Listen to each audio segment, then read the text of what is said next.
Mesdames, Messieurs, bonsoir et bienvenue dans cette grande édition du journal sur votre chaîne. Le chef de l'État, Joseph Kabila Kabange, s'est adressé ce jeudi 19 juillet 2018 au peuple congolais à travers les deux chambres du Parlement réunies en congrès. Joseph Kabila Kabange a passé au peigne fin plusieurs questions et entré à la politique générale du pays.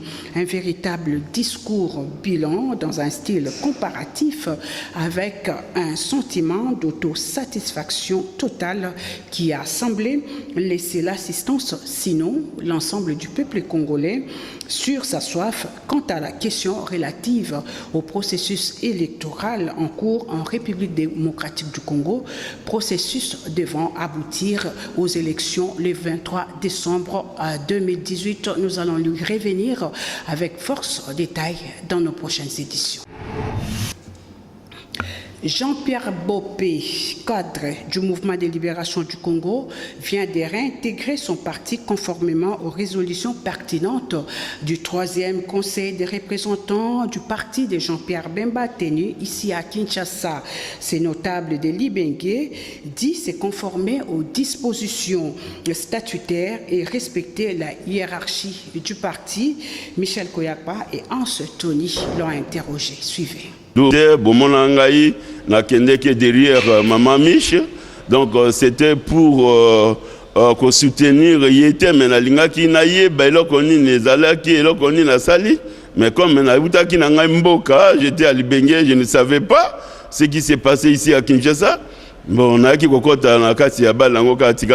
après j'ai compris que non. Le procès du député national Franck Diongo, qui devait avoir lieu le mercredi 18 juillet 2018 à la Cour suprême de justice, a été renvoyé au 3 août 2018 pour la simple raison que la composition de cette cour était incomplète et irrégulière, comme le confirme ici Maître Mimi Kondé, avocate de Franck Diongo. Ces propos sont ici recueillis par Jocelyne Madilou, Fallon Mayoké et Anse Tony. Où le ministère public devait lire son avis. C'est pour cela que nous étions ici et que nous sommes ici. Et lorsque la composition de la Cour est entrée, on a constaté que la composition était incomplète et irrégulière. La Cour a jugé bon de renvoyer la cause au 3 août 2018 parce que la composition est irrégulière. Il manque un juge qui est absent. Il est en mission de service, il va probablement rentrer à la fin du mois de juillet. Et c'est comme ça que la Cour a jugé bon de renvoyer la cause au 3 août 2018, où nous serons là pour, cette fois-ci, entendre l'avis du ministère public par rapport à la cause qui l'oppose à Franck Diongo. Les organisations de la société civile de la République démocratique du Congo et les mouvements citoyens opérant en RDC ont procédé mercredi dernier à la signature de la charte exigeant le respect de la Constitution et l'alternance au sommet de l'État le 23 décembre 2018. Ces ONG non gouvernementales disent mener à travers cette nouvelle plateforme la lutte citoyenne et non partisane pour le rétablissement d'un état de droit en République démocratique du Congo. Plus de détails sur cette activité avec Maxime Makabou et Niwa Pezo dans cet élément de reportage. Déterminé à assurer la consolidation de la lutte citoyenne et non partisane que mènent de milliers de Congolais pour l'avènement d'un état de droit en RDC, les organisations de la société civile et les mouvements citoyens opérant en RDC regroupés au sein du casque collectif d'action de la société civile, notamment l'AITA, la CAGE, les Cocorico, la Lucha, l'ECHA, le Forum citoyen et autres, ont apposé ce mercredi 18 juillet 2018 leur signature à la charte exigeant le respect de la Constitution et l'alternance au sommet de l'État d'ici le 23 décembre 2018. Ces organisations non gouvernementales ont donc décidé par la signature de cette charte de fédérer toutes leurs forces au sein d'une plateforme indépendante et citoyenne visant à porter les aspirations légitimes des citoyens congolais qui ne cessent d'exiger l'état de droit et la bonne gouvernance au pays de Lumumba.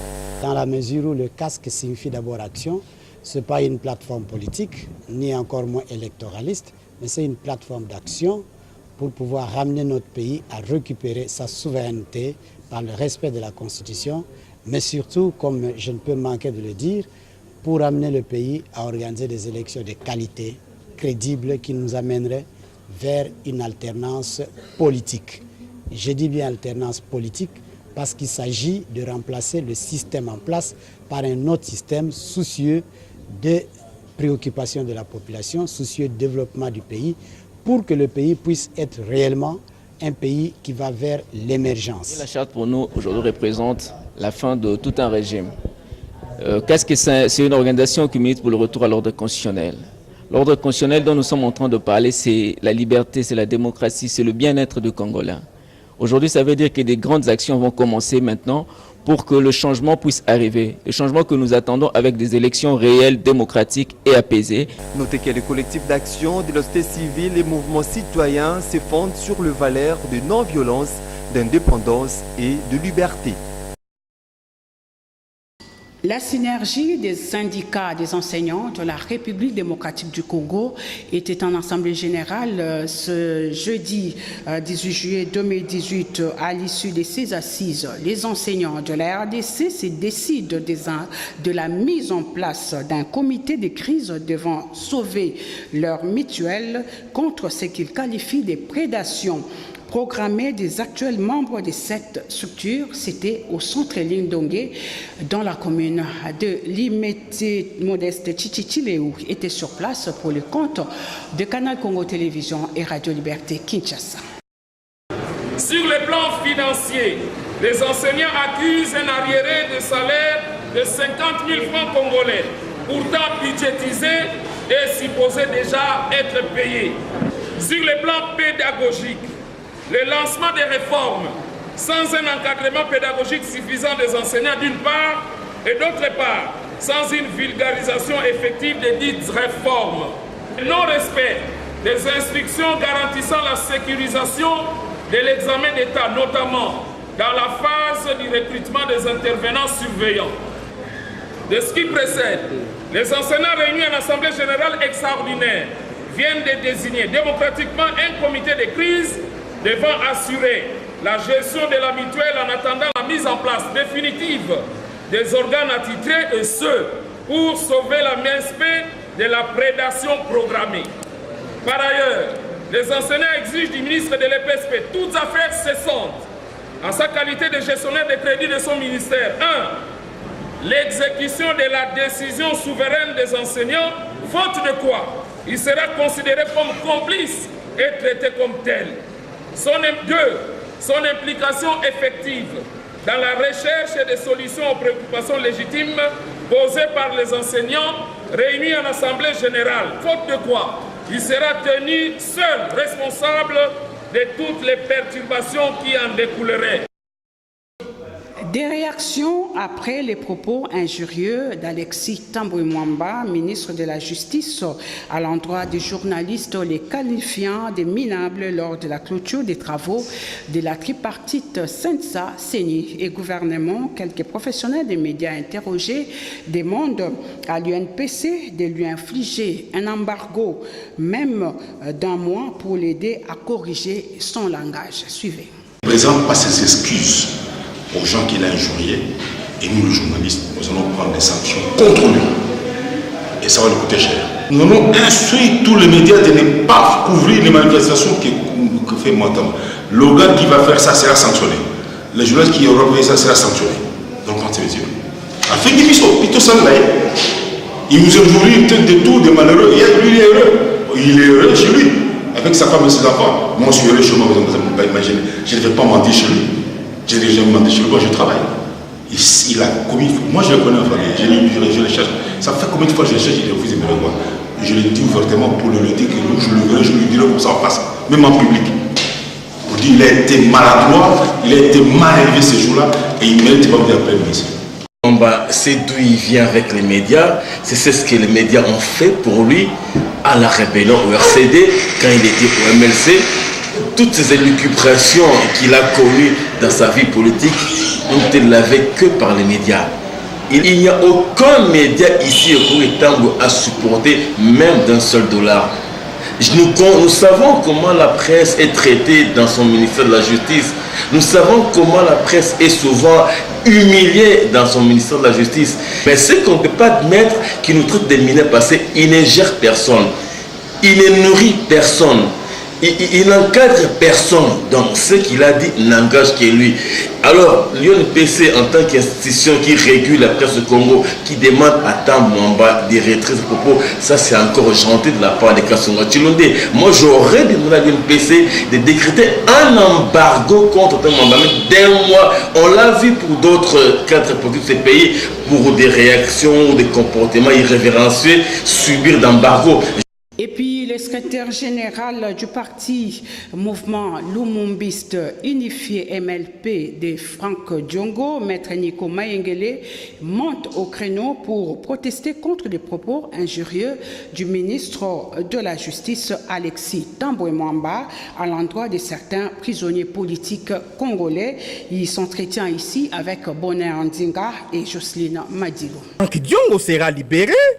Tout ce que Alexis Thambwe Mwamba fait comme propos diffamatoires, injuriés à l'endroit du président Franck Diongo, ça démontre le caractère planifié de l'arrestation et de la condamnation du président Franck Diongo. Les propos d'Alexis Thambwe Mwamba ne sont pas gratuits. Ça tombe au moment où la Cour de cassation est en train de statuer sur l'innocence de Franck Diongo. Franck Diongo clame son innocence devant la Cour de cassation en procédure de révision de son procès qu'il avait condamné à 5 ans. La peine qui est minimisée aujourd'hui par M. Alexis Thambwe Mwamba. Alexis Thambwe Mwamba, en vertu de quel droit il regrette que Franck Diongo soit condamné à 5 ans et lui propose 20 ans. Vous avez déjà vu, pour une arrestation arbitraire, que Franck Diongo soit condamné pour 20 ans? Nous sommes dans quel pays? Il y a raison de craindre les pires lorsque le ministre de la Justice se comporte en procureur général de la République, en distribuant de peines aux uns et aux autres. Raison pour laquelle le MLP a pris acte des propos injurieux et diffamatoires du ministre Alexis Thambwe Mwamba.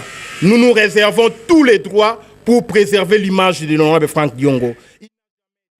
Le Bureau conjoint des Nations Unies aux droits de l'homme a présenté le mercredi 18 juillet 2018 son rapport sur les 3316 cas de violations et atteintes aux droits de l'homme sur l'ensemble du territoire national entre janvier et juin 2018, soit une forte augmentation par rapport à l'année précédente. C'est parmi les points évoqués lors de la conférence bimensuelle de la mission des Nations Unies pour la stabilisation Congo, MONUSCO, c'était dans son quartier général ici dans la commune de Gombe. Mimiche Loutete.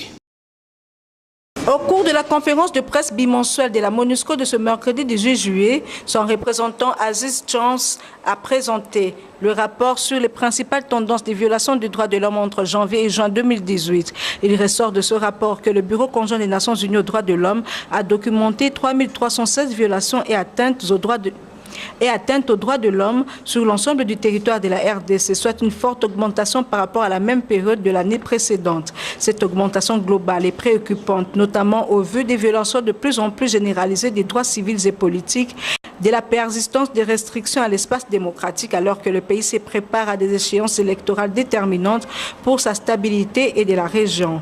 Cette détérioration de la situation des droits de l'homme est également préoccupante, eu égard de la persistance des conflits interethniques et intercommunautaires ainsi qu'à l'activisme accru de plusieurs groupes armés et milices, confirmant une fois encore des tendances déjà relevées en 2016 et 2017. Il a été également dit que la représentante spéciale du secrétaire général des Nations Unies en RDC poursuit ses visites de terrain. Madame Zerugi a effectué sa mission de bons offices à Kinshasa et sur l'ensemble du territoire congolais avec l'objectif principal de restaurer la confiance entre toutes les parties prenantes au processus électoral et d'aller vers les élections du 23 décembre avec un minimum de consensus. Jean-Pierre Mbala Kassanda, secrétaire exécutif national du Parti du Peuple pour la Reconstruction et la Démocratie, PPRD, a effectué tout récemment une descente dans les Kasaï orientales dans le but de superviser les dépôts des listes des candidatures des députés provinciaux dans cette partie de la République démocratique du Congo, de retour à Kinshasa, la capitale. Ces cadres du parti présidentiel s'est dit choqués de la polémique autour de l'invitation de certains cadres de son parti au congrès du mouvement de libération du Congo, Nancy Leka. Le secrétaire exécutif national du PPRD, Jean-Pierre Mbala Kassanda, a séjourné dernièrement dans sa province d'origine en mission de supervision du dépôt des listes des candidatures des députés provinciaux du Kasaï oriental. À son retour dans la capitale, il s'étonne que les partis politiques autocratiques sont encore au stade de vouloir imposer leur système alors que tous les partis sont appelés à se conformer aux orientations des institutions établies. Il s'est dit également outré par les reproches formulés à l'endroit de Mme Eve Bazaïba par certains partis politiques de l'opposition pour avoir invité son secrétaire permanent au congrès du MLC. Pour Jean-Pierre Mbala Kassanda, ces partis ont démontré leurs limites démocratiques. Et bouclons cette grande édition du journal par cet élément, les bilans de la Cour pénale internationale 20 ans après. L'adoption de son statut est jugée mitigée par Maître Urbain Moutoualé. Cet avocat conseil de Thomas Lobanga estime qu'il est grand temps que les animateurs de cette instance jouent véritablement leur rôle pour que cette dernière retrouve sa neutralité. Bonheur Ndinga et Jocelyne Madilou l'ont interrogé. La salle d'exposition de l'Institut français Al de la Gombe a servi de cadre ce mardi 17 juillet 2018 à la commémoration du 20e anniversaire du statut de Rome. Patrick Tiboui, chargé de la sensibilisation de la Cour pénale internationale en RDC, dans son allocution, est revenu sur l'acquittement et la libération du sénateur congolais Jean-Pierre Bemba. Occasion pour lui de rappeler l'importance de cette date du 17 juillet. La Cour est compétente pour le crime de génocide, la Cour est compétente pour les crimes contre l'humanité, la Cour est compétente pour les crimes d'agression. Mais aujourd'hui, 17 juillet, où nous commémorons les 20 ans du statut de Rome, est également la date qui a été choisie par les États pour le déclenchement de la compétence de la Cour pour le crime d'agression. Donc c'est le 17 juillet 2018. Donc cette date d'aujourd'hui est une date à double commémoration. La première et la fondamentale, c'est l'adoption du statut de Rome, 20 ans maintenant aujourd'hui, mais également aujourd'hui le 17 juillet 2018, c'est la date choisie par les États partis pour le déclenchement de la compétence de la Cour par rapport au crime d'agression. Il s'y est de signaler que les portes de l'Institut français restent ouvertes à tout le monde pour visiter les différentes expositions jusqu'au 20 juillet prochain. Voilà, c'est la fin de cette grande édition du journal sur votre chaîne. Merci de nous avoir suivis. Les rendez-vous est fixé pour demain. Thank you.